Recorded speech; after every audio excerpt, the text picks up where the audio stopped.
नमस्कार। आज हम एक ऐसी किताब की दुनिया में उतर रहे हैं जो लगभग 100 साल पुरानी है। 1920 के दशक में लिखी गई थी, लेकिन इसकी कहानियां 6000 साल पुरानी है। किताब का नाम है the richest man in Babylon और इसके लेखक जॉर्ज एस क्लासन एक बड़ा दावा करते हैं। वो कहते हैं कि पैसे के नियम गुरुत्वाकर्षण के नियम की तरह ही अटल हैं, हमेशा एक जैसे रहते हैं। और ये दावा उन्होंने उस दौर में किया था जिसे रोरिंग ट्वेंटीज कहते हैं। मतलब अमेरिका में बेहिसाब समृद्धि का समय था वो। और उसके ठीक बाद इतिहास की सबसे बड़ी आर्थिक मंदी आई। अच्छा। तो शायद इसीलिए ये जो प्राचीन स्थिर नियम थे वो उस समय इतने जरूरी लगे होंगे। किताब का जो मूल विचार है ना, वो बहुत सीधा है। पैसा कोई संयोग नहीं है, वो उन लोगों की तरफ आकर्षित होता है जो इसके काम करने के सरल नियमों को समझते हैं। बिल्कुल। तो आज हमारा मिशन सिर्फ इन नियमों को दोहराना नहीं है।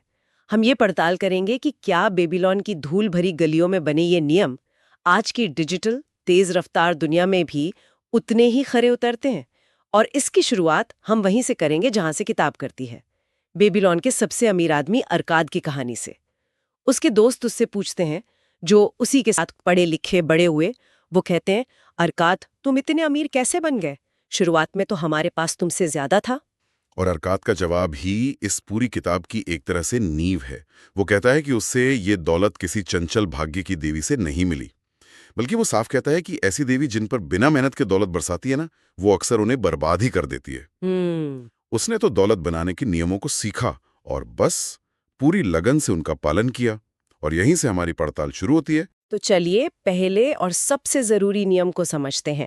अरकाद अपनी कहानी में एक बूढ़े और अमीर साहूकार अल्गमिश का जिक्र करता है, जिसने उसे अमीर बनने का रहस्य बताया था। हाँ। और वो रहस्य सिर्फ एक वाक्य में था, मैंने दौलत का रास्ता तब खोजा जब मैंने तय किया कि मेरी कमाई का एक हिस्सा मेरा अपना है, जिसे मुझे रखना है। ये सुनने में बहुत अजीब लगता है, मेरी कमाई तो मेरी ही है ना? यही तो वो मनोवैज्ञानिक जाल है जिसे किताब उजागर करती है। अल्गमिश अरकाद से पूछता है, तुम कपड़े वाले को पैसे देते हो, चप्पल बनाने वाले को पैसे देते हो, खाने के लिए पैसे देते हो, तुम बेबीलोन में रहने वाले हर व्यापारी को भुगतान करते हो, सिवाय अरकाद के। वाह, ये एक बहुत गहरा विचार है। हम अपनी मेहनत की कमाई से हर किसी का बिल चुकाते हैं, पर खुद को भुगतान करना भूल जाते हैं। किताब कहती है कि अगर आप हर 10 सिक्के में से सिर्फ एक सिक्का भी अपने लिए रखने का फैसला कर लें, तो आपका बटुआ भारी होना शुरू हो जाएगा। यही दौलत के पेड़ का पहला बीज है। सवाल उठता है, जो शायद कई लोगों के मन में होगा, क्या ये 10% का नियम सबके लिए काम करता है? मतलब जो इंसान बहुत कम कमा रहा है, मुश्किल से गुजारा कर रहा है, उसके लिए 10% बचाना तो लगभग नामुमकिन हो सकता है। ये एक बहुत ही जायज सवाल है और किताब इसका जवाब सीधे तौर पर नहीं देती, बल्कि दूसरे इलाज से जोड़ कर देती है, जो है अपने खर्चों को नियंत्रित करो। ओके। किताब कहती है कि हमारी जो जरूरी जरूरत है ना, वो हमेशा हमारी आमदनी के बराबर फैल जाती हैं, जब तक हम उन पर लगाम न लगाएं। ये ठीक वैसा ही है जैसे खेत में खरपतवार उगाती है, अगर किसान उसे बढ़ने की जगह दे दे। सही बात है। तो मुद्दा 10% का नहीं है, आदत बनाने का है। अगर 10% मुश्किल है तो 5% से शुरू करें या 1% से। जरूरी वो मनोवैज्ञानिक बदलाव है, ये मानना कि आप अपनी मेहनत के पहले हकदार हैं। मतलब अपने खर्चों को अपनी आमदनी से कम रखने की आदत डालना। पर आज के जमाने में ये और भी मुश्किल हो गया है। एक चीज होती है लाइफस्टाइल इन्फ्लेशन। जैसे ही तनख्वाह बढ़ती है, खर्चे भी बढ़ जाते हैं। नया फोन, बड़ी गाड़ी, आप कमा तो ज्यादा रहे हैं पर बच कुछ नहीं रहा। बिल्कुल। बेबीलोन की ये सलाह इस आधुनिक समस्या से कैसे निपटती है? बहुत अच्छे से निपटती है। किताब कहती है कि अपनी इच्छाओं और जरूरतों के बीच फर्क करना सीखें। अच्छा। अपनी सारी इच्छाओं को एक जगह लिखें और उनमें से कुछ सबसे जरूरी चुनें, जिन्हें आप अपनी कमाई के 90% हिस्से से पूरा कर सकते हैं। अच्छा। बाकी को बिना किसी अफसोस के छोड़ दें। ये बजट बनाने के बारे में है, लेकिन इसे एक बंधन की तरह नहीं देखना है। इसे अपनी दौलत के पेड़ को सींचने की योजना की तरह देखना है। ये अच्छा नजरिया है। आपका बजट आपको ये नहीं बताता कि आप क्या नहीं कर सकते, बल्कि ये सुनिश्चित करता है कि आप वो कर सकें जो आप सच में करना चाहते हैं। ठीक है, तो पैसा बचाना और खर्चों को नियंत्रित करना, ये पहला पड़ाव हुआ।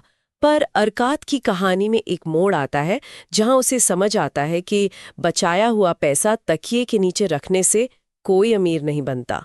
उस पैसे को तो काम पर लगाना पड़ता है ना? बिल्कुल, यहीं से असली खेल शुरू होता है। किताब का तीसरा इलाज है अपने सोने को गुणा करो। अरकात कहता है कि बटुए में रखा सोना संतोष तो देता है पर कुछ कमाता नहीं है। आपका बचाया हुआ हर सिक्का एक गुलाम की तरह है जिसे आप अपने लिए और सिक्के कमाने के काम पर लगा सकते हैं। और फिर उसकी कमाई? हाँ, उसकी कमाई यानी उसके बच्चे भी आपके लिए कमाएंगे। ये चक्रवृद्धि ब्याज यानी कंपाउंडिंग का एक बहुत ही सुंदर रूपक है। किताब में इसका एक उदाहरण भी है। हाँ, वो किसान वाला। एक किसान ने अपने बेटे के जन्म पर 10 चांदी के सिक्के एक साहूकार के पास रखवाए। जब बेटा 50 साल का हुआ तो वो 10 सिक्के बढ़कर 167 सिक्के बन चुके थे, लगभग 17 गुना। हाँ, ये सिर्फ पैसे बचाना नहीं है, ये पैसे से पैसा बनाना है। हाँ, लेकिन यहीं पर अरकाद अपनी जिंदगी की पहली और सबसे बड़ी गलती करता है, और उसकी ये गलती आज के निवेशकों के लिए एक बहुत बड़ी चेतावनी है। हाँ, ये कहानी मुझे बहुत पसंद है। अरकाद अपनी साल भर की बचत एक ईंट बनाने वाले अजमूर को दे देता है। राइट? योजना ये थी कि अजमूर दूरदेश टायर जाकर कीमती जवाहरात खरीदेगा और बेबीलोन में ऊंचे दामों पर बेचेगा। नतीजा क्या हुआ? उसे ठग लिया गया। अजमूर को वहां के धूर्तों ने ठग लिया और वो कीमती पत्थरों की जगह कांच के रंगीन टुकड़े ले आया। अरकाद का सारा पैसा डूब गया। और ये हमें किताब के सबसे महत्वपूर्ण नियमों में से एक की ओर ले जाता है। अपने खजाने को नुकसान से बचाओ। किसी भी निवेश से पहले मूलधन की सुरक्षा सुनिश्चित करो और सलाह हमेशा उस क्षेत्र के विशेषज्ञों से लो। अरकाद की गलती ये नहीं थी कि उसने निवेश किया, गलती ये थी कि उसने जवाहरात के बारे में एक ईंट बनाने वाले पर भरोसा किया। सही बात है, उसे किसी जौहरी से सलाह लेनी चाहिए थी। बिल्कुल। ये बात सुनने में तो बहुत सीधी लगती है, पर आज के दौर में ये और भी मुश्किल हो गया है। आज का ईंट बनाने वाला कौन है? हाँ, ये बड़ा सवाल है। क्या वो एक YouTube फाइनेंस गुरु है जो रातों रात अमीर बनाने का दावा कर रहा है, या व्हाट्सएप पर स्टॉक टिप्स देने वाला कोई दोस्त? विशेषज्ञ को पहचाने कैसे? यही आज की सबसे बड़ी चुनौती है। बेबीलोन में विशेषज्ञ को पहचानना शायद आसान था, आज जानकारी का सैलाब है। किताब का सिद्धांत आज भी लागू होता है। उस व्यक्ति की सलाह लें जो उस काम को करके पैसा बनाने में माहिर हो। ओके। अगर आप स्टॉक मार्केट में निवेश कर रहे हैं तो किसी ऐसे व्यक्ति से सीखें जिसका सालों का तजुर्बा हो, न कि किसी ऐसे व्यक्ति से जो सिर्फ वीडियो बनाकर पैसा कमा रहा हो। किताब का संदेश जुनून में बह जाने के खिलाफ है। ये कहती है, जोखिम का दंड संभावित नुकसान है। निवेश करने से पहले उस नुकसान को समझें। तो अब तक हमने सीखा, पहले खुद को भुगतान करो, अपने खर्चों को काबू में रखो और अपने पैसे को समझदारी से काम पर लगाओ। लेकिन किताब सिर्फ इन नियमों पर ही नहीं रुकती, ये मानसिकता यानी माइंडसेट की भी बात करती है। हाँ, जो शायद इन सबसे ज्यादा जरूरी है, और इसके लिए दबसिर की कहानी सबसे असरदार है। हाँ, दबसिर की कहानी इस किताब का दिल है। वो एक ऊंट व्यापारी था जो बुरी तरह कर्ज में डूब गया था। जी। इतना कि वो अपनी जिम्मेदारियों से भागकर सीरिया चला गया और वहां डाकुओं के हाथ लगकर गुलाम बन गया। और यहाँ उसकी मालकिन सायरा उससे एक ऐसा सवाल पूछती है जो झकझोर कर रख देता है। वो पूछती है, दबसिर, अगर किसी आदमी की आत्मा में ही गुलामी है तो क्या वो गुलाम नहीं बन जाएगा, चाहे उसका जन्म कहीं भी हुआ हो? बहुत शक्तिशाली सवाल है ये। वो उसे समझाती है कि उसके असली मालिक वो डाकू नहीं बल्कि वो कर्ज हैं जिनसे वो भाग कर आया था। सही है। उन कर्जों ने ही उसे बेबीलोन से भगाया और उसकी आत्मा को एक गुलाम की आत्मा बना दिया। ये एक बहुत ही शक्तिशाली विचार है। आज के संदर्भ में सोचिए, कितने लोग क्रेडिट कार्ड के कर्ज, EMI या पर्सनल लोन के बोझ तले दबे हुए हैं। बहुत लोग। वे अपनी जिंदगी के फैसले डर में लेते हैं। नौकरी नहीं बदल सकते क्योंकि EMI चुकानी है, कोई नया काम शुरू नहीं कर सकते क्योंकि सिर पर कर्ज है। वो शारीरिक रूप से आजाद हैं लेकिन मानसिक रूप से अपने कर्ज के गुलाम बन चुके हैं। बिल्कुल। और द किब्रिस की कहानी में निर्णायक मोड़ तब आता है जब वो भागने की कोशिश करता है और रेगिस्तान में भूखा प्यासा मरने के कगार पर पहुंच जाता है। तब उसे एहसास होता है कि एक आजाद आदमी की आत्मा समस्याओं को देखती है और सोचती है, मैं इससे कैसे निकल सकता हूँ, जबकि गुलाम की आत्मा सिर्फ शिकायत करती है, मैं क्या कर सकता हूँ, मैं तो बस एक गुलाम हूँ।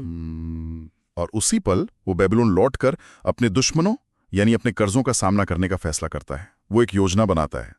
अपनी कमाई का 10% बचाएगा, 20% अपने कर्ज चुकाने में लगाएगा और बाकी 70% में अपना और अपनी पत्नी का गुजारा करेगा। जो कि बहुत मुश्किल रहा होगा। बहुत मुश्किल योजना थी, लेकिन दृढ़ संकल्प के साथ उसने इसे पूरा किया और न सिर्फ अपना कर्ज चुकाया बल्कि बेबीलोन के सबसे सम्मानित नागरिकों में से एक बना। इसका निचोड़ ये है, जहां दृढ़ संकल्प है वहां रास्ता मिल ही जाता है। बिल्कुल। ये मानसिकता में एक बहुत बड़ा बदलाव है। और ये हमें एक और विचार से जोड़ता है, अवसर को पहचानना। किताब कहती है कि सौभाग्य कोई संयोग नहीं है, यह तैयारी और अवसर के मेल से बनता है। और अवसर का सबसे बड़ा दुश्मन है टालम टोल। सही कहा। किताब का एक और संदेश है, कर्मठ पुरुषों पर सौभाग्य की देवी की कृपा होती है। किस्मत भी उन्हीं का साथ देती है जो मेहनत करते हैं और मौके पर चौका मारते हैं, इंतजार नहीं करते। दबसिर ने अपने हालात को किस्मत पर नहीं छोड़ा। उसने एक योजना बनाई और उस पर काम किया। उसने अपनी किस्मत खुद बनाई। तो इन सभी कहानियों और नियमों का सार क्या है? अगर हम बेबीलोन के इस ज्ञान को आज के लिए समेटना चाहें तो वो क्या होगा? मुझे लगता है कि 3 मुख्य बातें निकल कर आती हैं। पहली, वित्तीय स्वतंत्रता की शुरुआत एक गणितीय नियम से नहीं बल्कि एक मनोवैज्ञानिक बदलाव से होती है। ये खुद को अपनी मेहनत का पहला हकदार मानने का नियम है, दुनिया के बाकी लोगों से भी पहले। ये आत्मसम्मान का नियम है। बिल्कुल। दूसरा, कि दौलत सिर्फ बचाई नहीं जाती, उसे उगाया जाता है। आपका पैसा आपका सबसे मेहनती कर्मचारी बन सकता है अगर आप उसे सही काम पर लगाएं। हाँ, लेकिन ये समझदारी और विशेषज्ञ सलाह के साथ होना चाहिए, न कि लालच या जल्दबाजी में। अपने मूलधन की रक्षा करना हमेशा पहली प्राथमिकता है। और तीसरा, और शायद सबसे महत्वपूर्ण, आपकी मानसिकता ही आपकी हकीकत तय करती है। आप अपनी वित्तीय चुनौतियों का सामना एक आजाद इंसान की तरह करते हैं जो समाधान खोजता है, या एक गुलाम की तरह जो सिर्फ हालात को दोष देता है। दबसिर की कहानी हमें सिखाती है कि दृढ़ संकल्प के साथ सबसे बुरे कर्ज से भी बाहर निकला जा सकता है। ये सब सुनने में बहुत शक्तिशाली लगता है। इन सरल नियमों में एक गहरी सच्चाई छुपी हुई है। अंत में एक विचार, बताइए। ये किताब इन सिद्धांतों को सार्वभौमिक और अटल नियमों के रूप में प्रस्तुत करती है, और इसमें कोई शक नहीं कि बचाओ, निवेश करो, बुद्धिमान बनो और मेहनत करो, ये सिद्धांत हमेशा प्रासंगिक रहेंगे। लेकिन आज की दुनिया में इनका इस्तेमाल बहुत अलग है। अरकाद को एक धोखेबाज जौहरी से निपटना था। हमें एल्गोरिदमिक ट्रेडिंग, वैश्विक मंदी, मीम स्टॉक्स और डिजिटल करेंसी जैसी चीजों से निपटना है जिनके बारे में उसने कभी सोचा भी नहीं होगा। सही बात है। तो असली चुनौती सिर्फ इन नियमों को जानना नहीं है।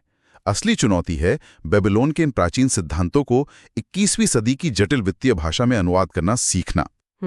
असली गहरी पड़ताल हर सुनने वाले को अपने लिए वहीं से शुरू करनी होगी।